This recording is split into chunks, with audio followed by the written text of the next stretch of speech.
Welcome साथियों, your help education में आपका स्वागत है। ट्रिपल सी एग्जाम्स हर माह आयोजित किए जाते हैं। इसमें डायरेक्ट और इंस्टीट्यूट की तरफ से रेगुलर स्टूडेंट्स बैठते हैं, लेकिन आपको पता है कि बहुत सारे स्टूडेंट्स आज के व्यस्त लाइफ में अपनी तैयारी नहीं कर पाते। तो ऐसे में इन वीडियोस के माध्यम से वो अपने कार्य क्षेत्र में किसी जगह बैठ कर के या अपने मोबाइल फ़ोन के माध्यम से तैयारी कर सकते हैं और ट्रिपल सी जैसे महत्वपूर्ण एग्ज़ाम को बहुत ही आसानी तरीके से पास कर सकते हैं। तो वीडियो को अंत तक देखें और वीडियो पर नए हैं तो चैनल को सब्सक्राइब कर लीजिए। और जो भी वीडियोस या जो भी क्वेश्चंस आपको समझ नहीं आते हैं तो कमेंट ज़रूर कीजिएगा, तो आपको वाजिब उत्तर के साथ में एक नया वीडियो तैयार कर दिया जाएगा। तो पहला यहाँ पे समझ लेते हैं कि किस किस तरह के प्रश्न पूछे गए हैं। ट्रिपल सी के सिलेबस के अकॉर्डिंग फंडामेंटल ऑफ कंप्यूटर से क्वेश्चंस आते हैं, जिसमें 5 MCQ इसमें जोड़े गए हैं। ऑपरेटिंग सिस्टम के क्वेश्चंस आएंगे, वर्ड प्रोसेसिंग के, स्प्रेडशीट सॉफ्टवेयर में, लिब्रे ऑफिस कैल्क और इम्प्रेस के क्वेश्चन प्रेजेंटेशन के लिए, introduction to internet, WWW and web services के क्वेश्चंस आते हैं, email, social networking and e governance services से क्वेश्चंस आते हैं, digital financial tools and application से आते हैं, और future skill and cyber security से भी प्रश्न किए जाते हैं। तो ये 9 तरह की कैटेगरी के प्रश्न आपको मिलते हैं, जिनमें से ट्रू फॉल्स और बहुविकल्पी प्रश्न पूछे जाते हैं। चलिए शुरुआत करते हैं इस वीडियो के पहले प्रश्न के साथ। आई होप कि आपको वीडियो पसंद जरूर आएगा। बने रहें योर हेल्प एजुकेशन के साथ में और देखते रहें ट्रिपल सी के लिए बेहतरीन एग्जाम्स प्रिपरेशन हेतु वीडियोस। पहला प्रश्न है, कंप्यूटर का मस्तिष्क किसे कहा जाता है? कंप्यूटर का मस्तिष्क किसे कहा जाता है? What is called the brain of a computer? RAM, hard disk, CPU, keyboard. तो विद्यार्थियों यहाँ पे CPU सेंट्रल प्रोसेसिंग यूनिट होता है, और ये सेंट्रल प्रोसेसिंग यूनिट को माइक्रो प्रोसेसर भी कहा जाता है, और प्रोसेसर के माध्यम से ही आपकी सारी प्रोसेसिंग की जाती है, यानी क्रियान्वयन किया जाता है। तो तार्किक और गणितीय क्रियाएं CPU के माध्यम से ही की जाती हैं, इसलिए इसे कंप्यूटर का दिमाग भी कहा जाता है। CPU को कंप्यूटर का दिमाग या मस्तिष्क कहा जाता है। रैम, रैंडम एक्सेस मेमोरी इसका पूरा नाम होता है। रैंडम एक्सेस मेमोरी रोम की तरह एक प्राइमरी मेमोरी होती है, और यह आपके डेटा को कभी भी कहीं से भी एक्सेस कर सकती है। तो ये रैंडम एक्सेस मेमोरी एक वॉलेटाइल मेमोरी होती है, जिसमें रखा डेटा लाइट चले जाने पर यानी विद्युत की आपूर्ति बंद हो जाने पर नष्ट हो जाता है। वहीं रोम जो होती है रीड ऑनली मेमोरी होती है, और ये एक नॉन वॉलेटाइल मेमोरी होती है, यानी कि रैम जो है वो एक अस्थायी मेमोरी होती है और रोम एक स्थायी मेमोरी होती है। अगले प्रश्न, और यहाँ पे कीबोर्ड, हार्ड डिस्क जो है वो एक IO यानी इनपुट आउटपुट डिवाइस है। कीबोर्ड एक इनपुट डिवाइस है। कंप्यूटर में डेटा को स्थायी रूप से संग्रहित करने के लिए कौन सा उपकरण प्रयोग किया जाता है? Which device is used to store data permanently in a computer? RAM, ROM, hard drive या कैशे मेमोरी? हार्ड ड्राइव या SSD सॉलिड स्टेट ड्राइव दोनों ही डेटा को परमानेंटली स्टोर करने के लिए प्रयोग में लाई जाती है, जबकि रैम, रोम प्राइमरी मेमोरी होती है, ये अल्प समय के लिए डेटा को स्टोर करता है।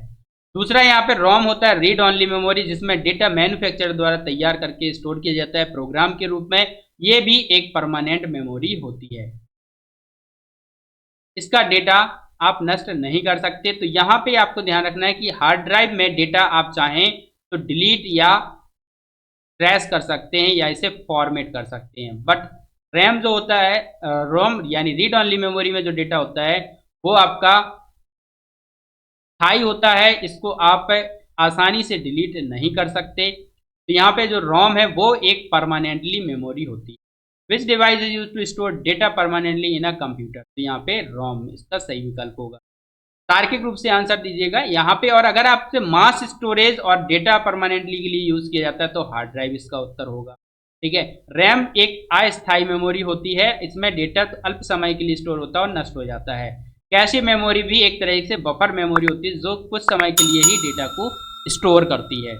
यहाँ पे दो आंसर सही हो रहे हैं, रोम और हार्ड ड्राइव, लेकिन ज़्यादा अच्छा उत्तर जो आपको लग रहा है वो है रीड ओनली मेमोरी, क्योंकि इसके द्वारा आप डेटा को जल्दी डिलीट नहीं कर सकते। तो यहाँ पे यही बात पूछी कि डेटा स्टोर परमानेंटली, तो यहाँ पे रोम इसका सही विकल्प होगा। कंप्यूटर के कौन कौन से मुख्य भाग होते हैं? What are the main parts of a computer? CPU और रैम, माउस और keyboard, monitor, CPU, keyboard, mouse, या सॉफ्टवेयर और हार्डवेयर? कंप्यूटर के दो मुख्य भाग होते हैं, सॉफ्टवेयर और हार्डवेयर।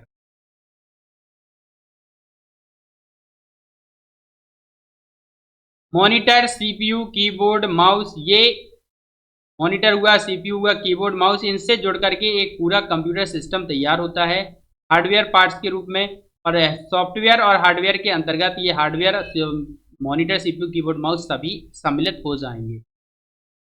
कंप्यूटर में इनपुट डिवाइस का क्या कार्य होता है?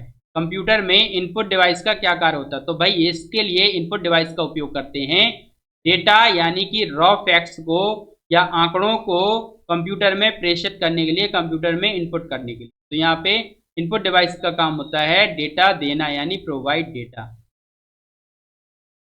सबसे पहले विकसित कंप्यूटर किस पीढ़ी का था?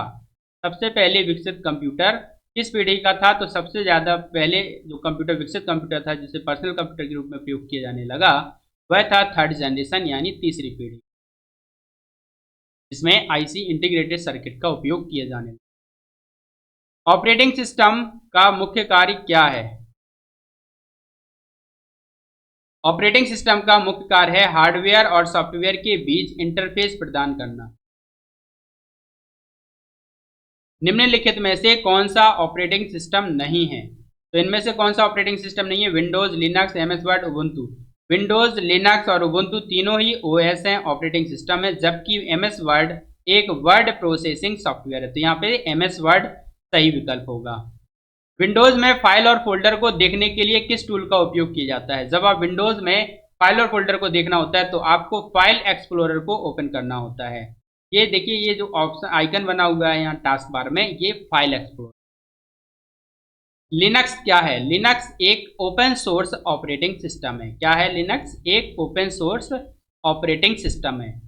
एंड इसके बाद प्रश्न है शॉर्टकट कंट्रोल अल्ट डिलीट, इसका उपयोग किस लिए होता है? तो ये जब आपको टास्क मैनेजर को ओपन करना हो तो कंट्रोल के साथ में अल्ट डेल की प्रेस करते हैं। तो टास्क मैनेजर खोलने के लिए control plus alt plus del key का प्रयोग करते हैं।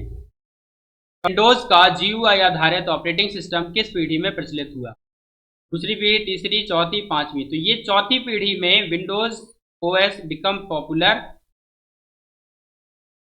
लिनक्स में टर्मिनल किसके लिए उपयोग होता है?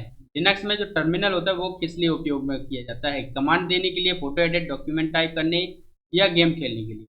तो लिनक्स में ध्यान रखें टर्मिनल का उपयोग कमांड देने के लिए किया जाता है। जैसे डॉस टर्मिनल हुआ, एक ब्लैक कलर की विंडो ओपन हो जाएगी जहाँ पे आप सिर्फ कमांड टाइप करते हैं, ठीक।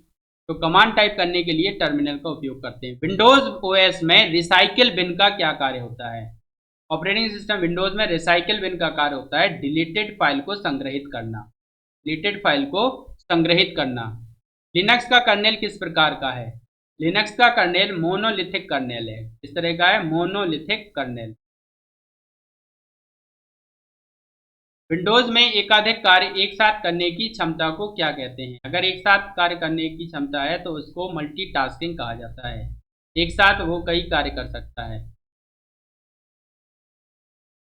लिब्रे ऑफिस राइटर किस प्रकार का सॉफ्टवेयर है? लिब्रे ऑफिस राइटर एक वर्ड प्रोसेसर सॉफ्टवेयर। ध्यान रखिए किस तरह का है, वर्ड प्रोसेसर सॉफ्टवेयर। स्प्रेडशीट है कैल्क, और प्रेजेंटेशन टूल के लिए है इम्प्रेस। ठीक है, अगले प्रश्न पे बढ़ते हैं। लिब्रे ऑफिस राइटर में नई फाइल को खोलने की शॉर्टकट कुंजी क्या है? जब आपको नई फाइल खोलनी हो तो प्रेस करें control plus N, control N. किसी टेक्स्ट को बोल्ड करने की शॉर्टकट कुंजी क्या है? टेक्स्ट को बोल्ड करने के लिए आपको प्रेस करना होता है कंट्रोल प्लस बी यानी बोल्ड। लिब्रे ऑफिस राइटर में पेज नंबर जोड़ने के लिए किस मेनू का उपयोग होता है? Format, insert, tools, table. तो यहाँ पे फॉर्मेट मेनू के अंतर्गत आप पेज नंबर जोड़ सकते हैं। राइटर में सेव करने के लिए किस शॉर्टकट का उपयोग होता है? कंट्रोल के साथ में एस की प्रेस करके आप सेव कर सकते हैं डॉक्यूमेंट। लिब्रे ऑफिस राइटर में फाइंड एंड रिप्लेस की शॉर्टकट कुंजी क्या है? शॉर्टकट कुंजी कंट्रोल के साथ में आपको एच प्रेस करना होगा फाइंड एंड रिप्लेस के लिए। लिब्रे ऑफिस राइटर में डिफॉल्ट फाइल फॉर्मेट क्या होता है? जो भी लिब्रे ऑफिस राइटर में डिफॉल्ट फाइल फॉर्मेट होता है वो होता है .odt open document text. txt होता है टेक्स्ट फाइल जो कि नोटपैड की होती है। rtf वर्डपैड की फाइल होती है rich text format. And .docx तो फॉर्मेट है। docx ये होता है एमएस वर्ड का एक्सटेंशन। लिब्रे ऑफिस राइटर में हेडर और फुटर कहाँ से जोड़े जाते हैं?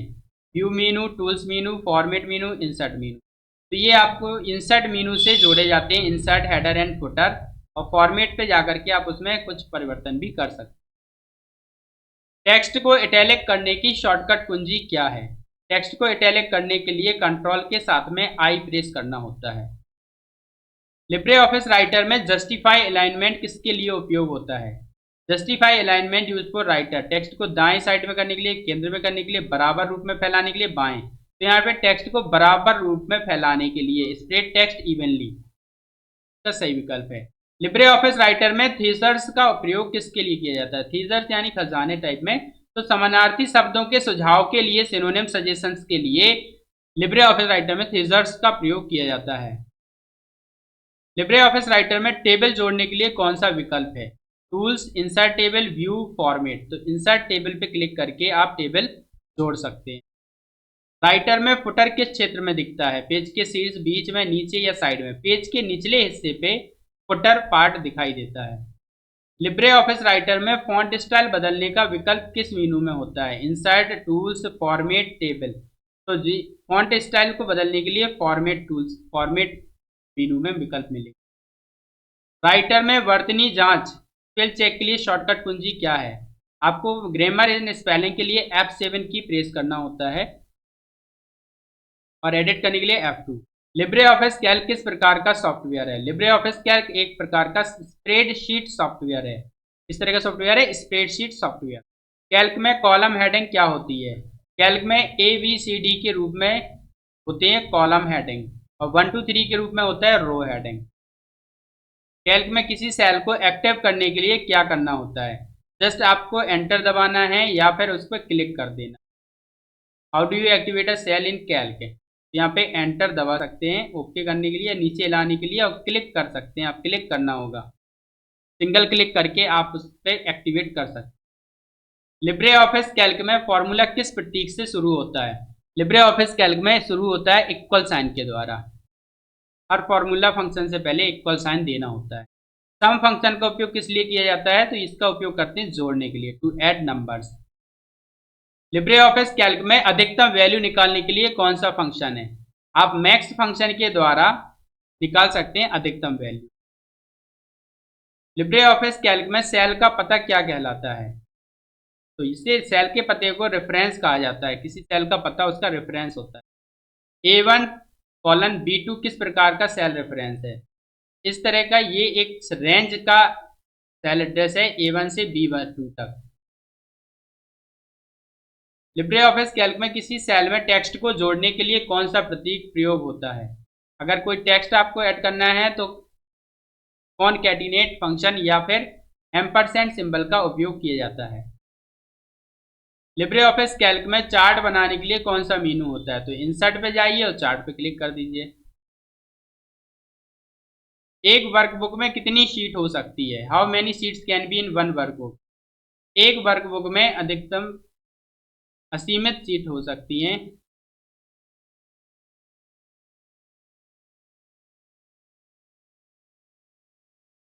कैल्क में सेल की सामग्री को हटाने के लिए किस कुंजी का प्रयोग करते हैं? Which key is use to delete cell content in Calc? Delete key का प्रयोग आप कर सकते हैं। ऑटो सम का शॉर्टकट बटन किस टूल बार में होता है? Drawing tool bar, formula, standard tool bar, formatting tool bar. तो स्टैंडर्ड टूल बार में आपको मिल जाएगा auto some function. If function का प्रयोग किसके लिए होता है? इफ फंक्शन शर्त केवल जोड़ने के लिए, शर्त लागू करने के लिए, सेल फॉर्मेट, हाइपरलिंक। कोई भी शर्त लागू करने के लिए आप इफ फंक्शन का उपयोग करते हैं। किसी कॉलम की चौड़ाई बदलने के लिए क्या किया जाता है? फॉर्मेट पे जाएंगे, कॉलम विड्थ करेंगे, इंसर्ट या व्यू या फाइल। तो यहाँ पे फॉर्मेट पे जाइए, कॉलम पे जाइए, विड्थ पे। लिब्रे ऑफिस इम्प्रेस किस प्रकार का सॉफ्टवेयर है? Word processor, spreadsheet, presentation, email client. तो एक तरह का प्रेजेंटेशन सॉफ्टवेयर है Libre office impress. Libre office impress में नई स्लाइड जोड़ने का शॉर्टकट क्या है? तो कंट्रोल एन से आप एक नई फाइल क्रिएट करते हैं एंड कंट्रोल के साथ में एम प्रेस करके आप एक नई स्लाइड को ऐड कर सकते हैं। इम्प्रेस में स्लाइड शो शुरू करने की शॉर्टकट कुंजी क्या है? तो याद रखें F5 की। स्लाइड में इमेज जोड़ने के लिए कौन सा मेनू होता है? इंसर्ट मेनू के द्वारा आप इमेज जोड़ सकते हैं। स्लाइड डिजाइन बदलने के लिए कौन सा विकल्प होता है? स्लाइड डिजाइन बदलने के लिए आप मास्टर स्लाइड पे जा सकते हैं।